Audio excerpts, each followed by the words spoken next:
Are you looking for a disc-bound campaign journal for your upcoming campaign, or maybe a gift for your favorite game master? Then today's review of the Cantrip Media's Campaign Diary is for you.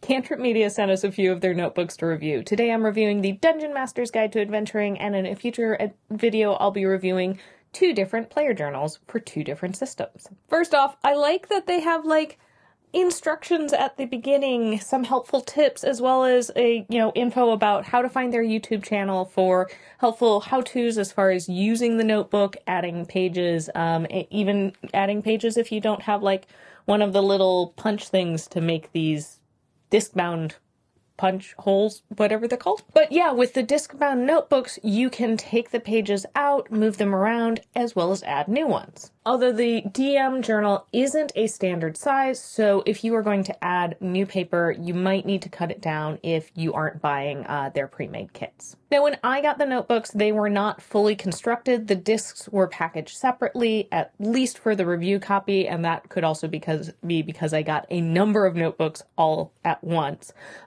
This is perfectly fine. It gave me a nice opportunity to look over the pages as I put them all in, and I think also, probably made packaging and shipping easier, that there wasn't a bunch of additional packing material that I just didn't need, to keep all of this nice and easy, nice and protected and not allow anything to get bent.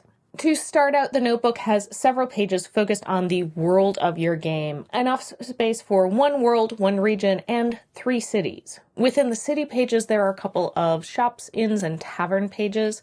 I like that there's space on these for a few items, including their description and cost, but I do wish that there was a little bit more space for general notes about that location, especially if it's not like a shop that's going to be selling stuff. Now, there are a few blank lines below the items you could use for this. I personally would think it would make more sense to have this space above the items. Then it goes into NPC building pages. There's a decent amount of major and minor NPC spots and some nice prompts in here, as there were some nice prompts in the kind of world building area. I would say I would like a little bit more room for notes on the major NPCs. Minor NPCs were great, just enough to kind of help me remember who they were, and then I can have more expansive notes in the session area. But for the major NPCs, this would be a great place that you could utilize adding some blank pages and having more space for notes on the NPCs. You need more notes. Side note, I am a little surprised there are no blank lined or blank pages included. Every other disc-bound campaign system that I've seen has just some blank pages included. Now, Cantrip Media does have a pack you can purchase, as well as they encourage you that you can make your own. So I do think this could be a way that they are, maybe keeping the cost down for the GMs that aren't going to need as much space for notes, and then you can add on easily if you are somebody who's going to need it, but then you're not paying for stuff you aren't using. I did also note that in the instructions and the product description, there is mention of tab stickers. I think this is an oversight that I didn't get any in my review copy, so I'm not really able to comment on those as I didn't have any, but looking at them on their website and kind of seeing them in their example videos, I think these would be really helpful to be able to navigate the book quickly, an easy tab you can grab and flip rather than trying to just flip through pages. Next, we move on to the story building section, and I really love this section. I think this is where this notebook kind of really shines. I really love the story arc. There's some nice basic structure to planning the big picture of your story, and the part I think is especially cool and different than other planners that I've seen is the event timeline. I love that this is a quick reference for major story events. You can write in the description of what happened, what triggered it, and especially like that there's a space to note the villain's goal. So that's helping keep whatever your big bad in mind for all of these major story events. I want to take a quick moment to thank all of our patrons, especially Tucker. If you want to help support our channel, first make sure you've hit that subscribe button, and then head on over to our Patreon page at the end of this video and check out the perks of becoming a patron. Okay, let's get back to this review. The layout for the session notes is very practical. You have prep on the left and then session notes on the right. This is especially nice if you're the kind of GM that likes to plan a few sessions at a time or even a whole campaign. You can fill in the left-hand side during your prep time, and there's even a spot to keep track of things from last session and for next session. That's super useful for times when your players do something unexpected that you want to remember.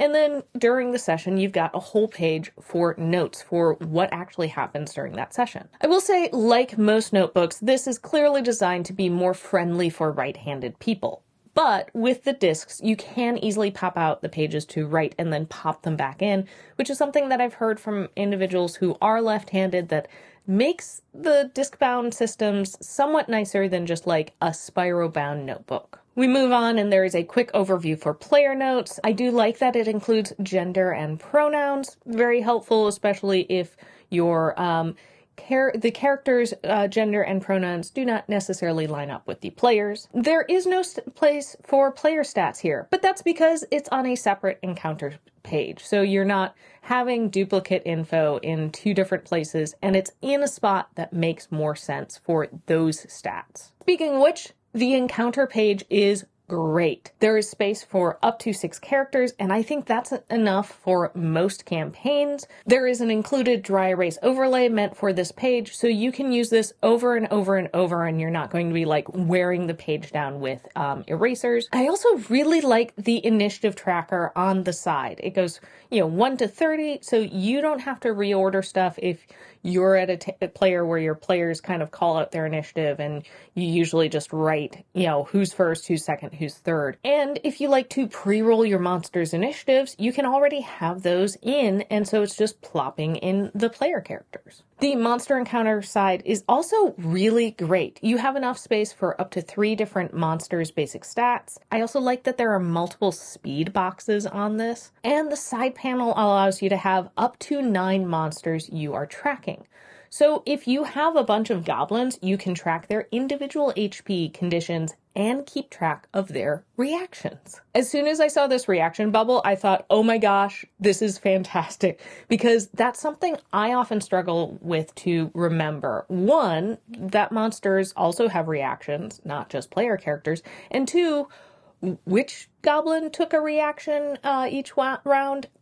That can become very difficult to remember, especially if you have a lot of different monsters and the PCs that you're trying to help keep track of. I also could see utilizing these circles in the Art Nouveau style crescents to track other stuff. And on the back of the monster stat page, you've got room for encounter details, space for the map, enemy motives, treasure, loots, as well as just notes. Hey folks, I wanted to jump in because as I was editing this video, I realized I forgot to film a very important part, which is this notebook is actually designed specifically for Pathfinder.